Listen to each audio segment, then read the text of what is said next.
El engaño del populismo. Gloria, ¿es Podemos en España ejemplo de ese populismo que supone una amenaza para todos nosotros? Pues si uno escucha los mensajes de las campañas de Hugo Chávez en 1998, de Evo Morales cuando llega al poder en el 2000, de Rafael Correa, y los planes son exactamente idénticos. No hay ninguna duda, y aparte pues en el mismo tráiler lo hemos visto cuando Rafael Correa dice: yo tengo mucha afinidad con Pablo Iglesias. Estamos hablando que Ecuador es uno de los países, quizá con la excepción de Nicaragua y obviamente Venezuela, que ya es el desastre absoluto, donde hay menos libertad de expresión, y Pablo Iglesias también a su momento ha pronunciado que los medios de comunicación nunca deberían de ser privados, sino que todos también deberían de ser expropiados. Entonces, definitivamente, si uno presta atención, porque esto nada más se trata de prestar atención, se va a dar cuenta que es una estrategia y una agenda que evidentemente existe conectividad. ¿Cuál es la relación real que existe entre el Podemos de Pablo Iglesias y el régimen chavista de Nicolás Maduro? Bueno, primero, condenar la propiedad privada como una aberración de la sociedad, cuando yo creo que no hay nada más justo y más humano que cada persona sea dueña del sudor de su propia frente y que cada persona pueda pararse en sus propios pies con la tranquilidad de que no va a venir otro a quitarle lo que le ha costado pues construir. Esa creo que digamos es la primera. El segundo, el dividir la sociedad con odio. ¿Sí? En Venezuela se utiliza la palabra escuálidos versus pueblo, en Ecuador es pelucones versus pueblo, en Argentina es gorilas versus pueblo, en Brasil es cochiñas versus pueblo. O sea, nos damos cuenta que es una estrategia, y al tú dividir una sociedad en dos colectivos imaginarios, que realmente no existe tal cosa, no existe un pueblo y un antipueblo, existimos individuos. Aquí en España han hecho casta versus pueblo. Exactamente, entonces uno se da cuenta que desde el momento en que tú divides una sociedad con odio, existe ese germen y puede empezar a brotar. No puedes gastar más de lo que te ingresa. Es que es una ley económica fundamental y la han violado todos los populismos en la región, teniendo unos déficits presupuestarios. Obviamente no llegan ahí por casualidad. Es también el nefasto trabajo que han hecho las derechas latinoamericanas en los años 90 y principios de los 2000, que hace que la gente se harte de la corrupción, le crea a estos líderes y entonces los vote. ¿Qué es lo que pasaría en España si Podemos llegase a gobernar? Bueno, obviamente hoy lo hablábamos en una radio, destruir instituciones en un país donde ya la corrupción es aceptada, tal vez es una tarea 8 de 10. Tal vez en España el grado de dificultad de empezar a destruir instituciones siempre se empieza por el legislativo, quitando diputados de la oposición, luego se empiezan a extorsionar jueces para que no haya juicios en contra pues de los casos de corrupción que empiezan a darse, se van cerrando medios de comunicación, etcétera. La cosa es acabar con toda la institucionalidad. Quizá el grado de dificultad en España sea de un 4 de 10, pero solo es cuestión, como digamos, del tiempo que te pudiera tomar y de la cantidad de sobornos que puedas dar en un tiempo delimitado.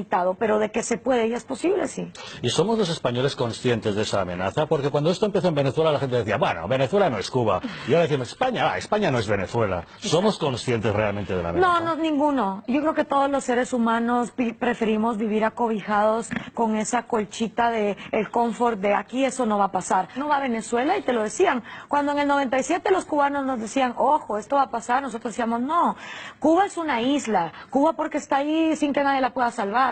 Nosotros somos vecinos de Brasil, de Colombia, aquí eso no va a pasar. Y luego pasa. Y luego vas a Ecuador y te dicen, no, pero Rafael Correa es más inteligente. No va a pasar como lo que está pasando con Chávez. Al año, una ley de herencias que se quería llevar el 75% de los ingresos. Con Morales lo mismo. O sea, todo el mundo no le gusta aprender de experiencias ajenas. Desgraciadamente, hasta que ya es muy tarde, pues en el caso de Latinoamérica lo hemos empezado a ver. La lista de personajes es larga. Hugo Chávez y Nicolás Maduro en Venezuela, Raúl y Fidel Castro en Cuba, Michelle Bachelet en Chile, Dilma Rousseff en Brasil, Cristina Fernández de Kirchner en Argentina, Rafael Correa en Ecuador, Evo Morales en Bolivia.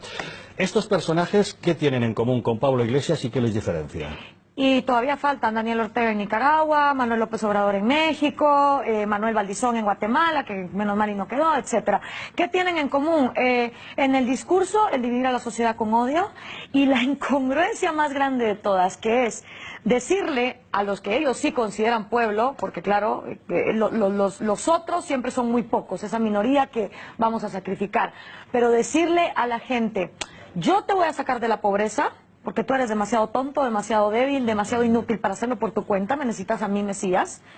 Mientras al mismo tiempo dices, pero los ricos son unos malditos y tener riqueza es de inmorales. Entonces, ese discurso de decirle a la gente, conmigo vas a estar mejor, mientras al mismo tiempo condenas el hecho de tener riqueza, es como fundamental, es un sinónimo en todos ellos y su discurso.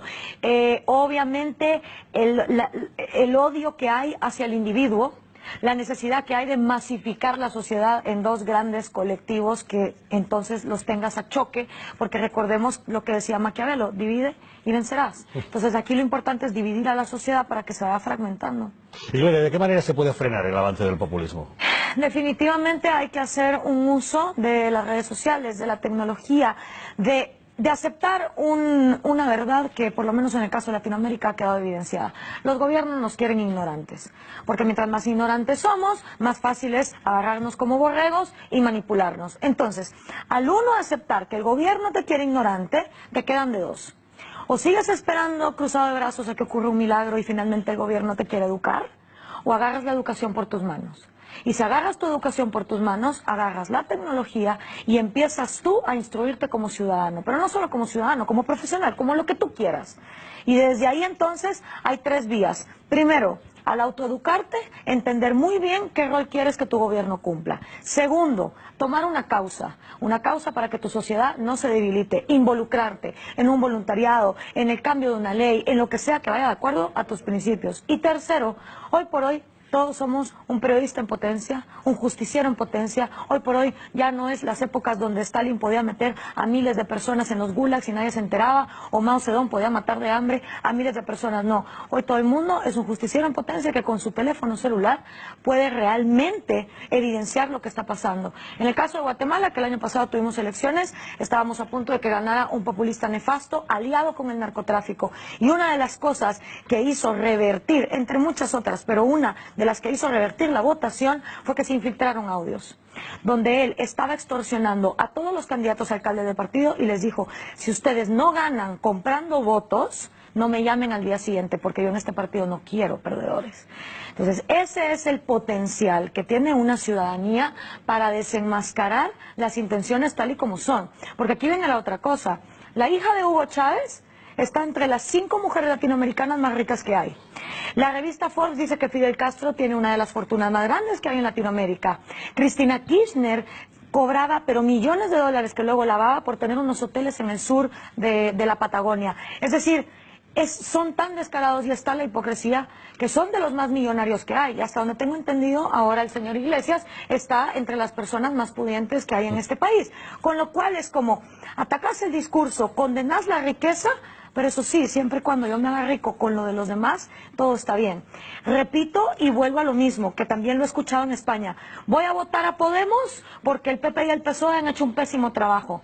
Nadie lo niega.